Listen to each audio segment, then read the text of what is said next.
Good evening, everyone. Carpo after dark.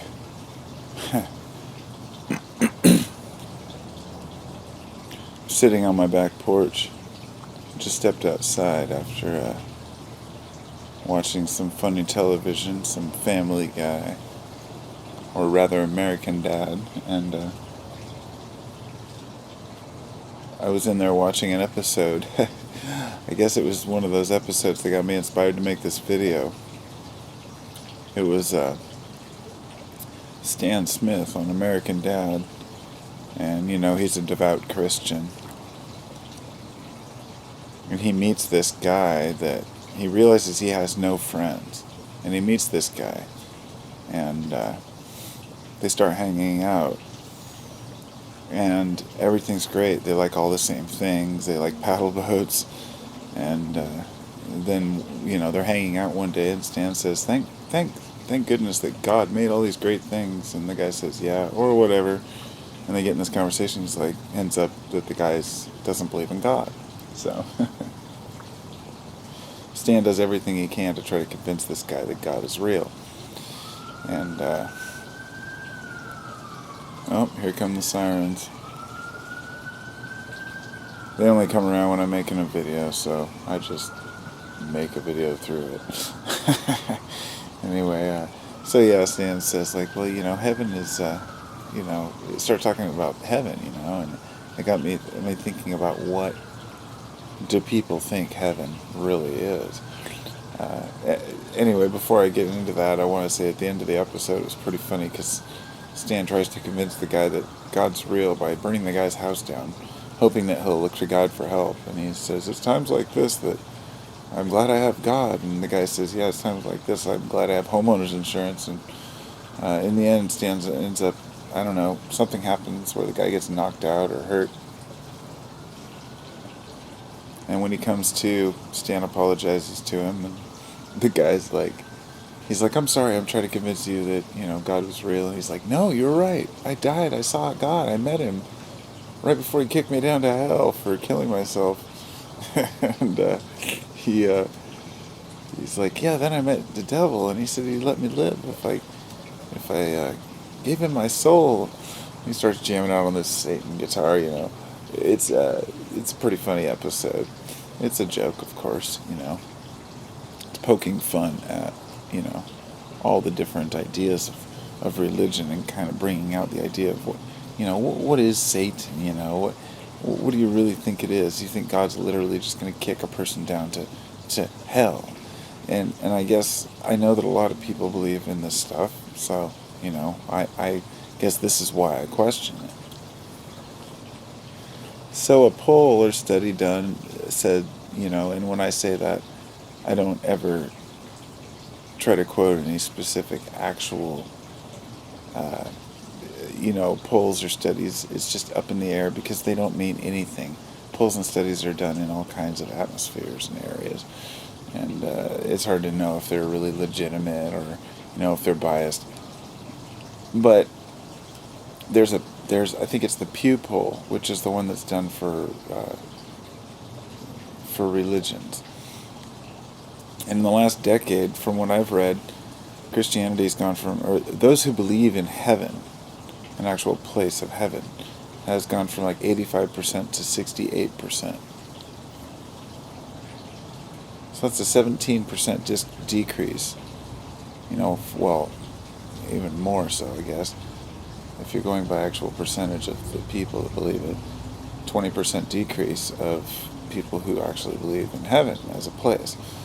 And it leads me to ask myself why, and what do they really believe in? If I know that Christianity has gone from 78% down to 70%, those who associate as Christians. So Christianity is on the decline, and Christians are upset about that, but spirituality is not on the decline. It never was. The idea that we are something more or greater. So I guess the point that I'm making, and because this video is addressing the question of what does heaven look like, I looked it up before I made this video. Before I came out here, I Googled it really quick, and I didn't just go down the first couple pages. I always, skip a few pages down and look at a variety of different sources and ask myself, what do people think heaven looks like? The best page I came up with was this very colorful, childish description, and it really suited Christianity to a T. It says, some say the streets are paved with gold, and the foundations of the buildings are rubies and sapphires and giant precious stones. And all the light that's shown is the light of God, not the light of the sun. There's all these very metaphorical representations and symbols of wealth and elegance. And I started, as soon as that idea crossed my mind, that's when I said, well, why exactly is it that, earthly pleasures and things like, a person should be humble, that, treasures and gold and jewels aren't something that should appeal to a noble man, and then to go to a place where that's all there is gold and jewels. But of course, I don't really think that Christians believe that. Of course, I don't believe that there are many Christians who actually believe that heaven is a place that is a physical, tangible place that's like this earth. Most Christians that I've talked to say that heaven to them is unknowable. That's the best description that I've got so far. We just can't understand it or comprehend it. And that to me makes the most sense, and it's the most honest answer, because it's the exact representation of a different dimensional state, a multi-dimensional state of awareness, such as that people believe may happen when you, many people believe in reincarnation. And, whether or not reincarnation is real, remains to be determined. But every time I try to come up with personal, rational answers for a lot of the things around me that I see, sometimes we fall short. For example, this one kid who was born in, I can't remember what state or where, but he started when he was really young, claiming that he was a pilot in World War II. There's a whole documentary about the kid, and they did a whole, news story. But long story short, they ended up finding out who he was, and he remembered the people that he'd fought with. They went to Hawaii and checked, I guess he was at Pearl Harbor, and he met some of the people that he claimed that he had known in a previous life. It's cases like this, one case that is really hard to dispute, that, sheds a doubt on all the rest of the nonsense out there. And some of these cases are just too interesting to pass up. Not that they're fact. They're just too interesting to pass up. So in my personal life, it leads me to wonder, what is there beyond? My point being that if a soul reincarnates and carries on and comes back to this world, what happens between now and then? Excuse me. And a lot of people say it's like this state of bliss, this state of, just love, or being, or awareness. And I just haven't been able to grasp the idea of eternal bliss, probably because I'm basing it on human attributes or awareness.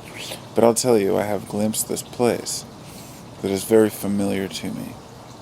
It's a near-death experience that occurred to me through the use of psychedelics a couple times, but one time in particular.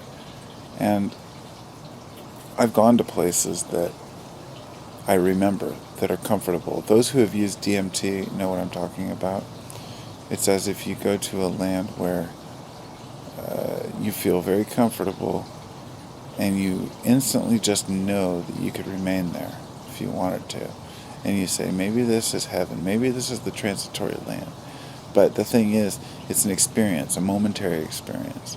And when you start to think about it as what it really is, you realize, we're only understanding this experience from our human emotion. In other words, this idea of heaven or anything beyond earth may be this timeless, vast, void where you meld with everything else, like a conscious awareness. Or perhaps your conscious personally just dissolves into the ether and you become nothing. And that's the thing that we don't want to face, the reality that maybe there's nothing after this. But, still, the question remains, what does this heaven look like? This place that people are yearning so to get to, it becomes a life quest to live the best life they can to get to this heaven. C.S. Lewis is one of the most respected Christian authors, and he claims that heaven is unknowable. But in other descriptions, he also claims that heaven is has many levels to it, or layers, and that was a good analogy to me, and I realized what he was trying to say. It's my belief that C.S. Lewis was beyond a Christian. This is just my personal belief, that C.S. Lewis was using many occult philosophies and tying them in and attributing them to the religion that kind of took many of these occult ideas. We know that Christianity robbed Christmas and many holidays. These are all pagan holidays. Easter is based on the solstice, the spring equinox, and December solstice is Christmas time, and the 3 days of darkness, before the sun rises again, yada yada. But all of this aside, most of these ancient beliefs came from, our observation of the world around us and of space and of the, celestial movements, which we don't see as often because we all live in the city now. But I'm sitting here staring at the Big Dipper right now as we speak, just thinking every time I look at it, I think of all the people who have looked at it before me and how long it's taken that light to reach here. How even when the ancients sat here, they were looking at light that's, I should say the light I'm looking at now was left long before the ancient man. It's an interesting world we live in, an interesting life. And when we look up into space, it's easy to wonder, what is this? And see a heaven in it. And wonder, what is this, existence? Now that we understand space a little bit, we know that heaven's not up there. Well, we know heaven's not in the clouds. The heaven, honestly, in my opinion, is an internal state of being. It's a state of mind, a state of awareness. And perhaps there is a degree of enlightenment that one can reach where they can meld with this light body awareness, which, our light is everything, vibration is everything. But heaven as a place really doesn't have any credibility. I haven't spoke to anybody who can describe that. Many of the psychics have talked about these experiences where they're taken up by the angels and shown these places, but they always say that they're unexplainable or that they're brightly lit. If you want to see what I'm talking about, just Google, heaven and look at the images. It's what people want to see. It's people's earthly image of heaven, and that's okay, because that's what we do as humans. We put our earthly attributes on everything, and that's anthropomorphizing heaven, if you will, because heaven may very well be infinitely small. It may not even be anything but a frequency or a wave or an energy we don't understand. Folks like me can only sit on my back porch and look at the stars and ponder, but yeah, heaven. Shocked people still believe it's an actual place that has paved gold streets and diamonds and rubies, but if that's their version of heaven, then maybe they'll go there. Guess time will tell.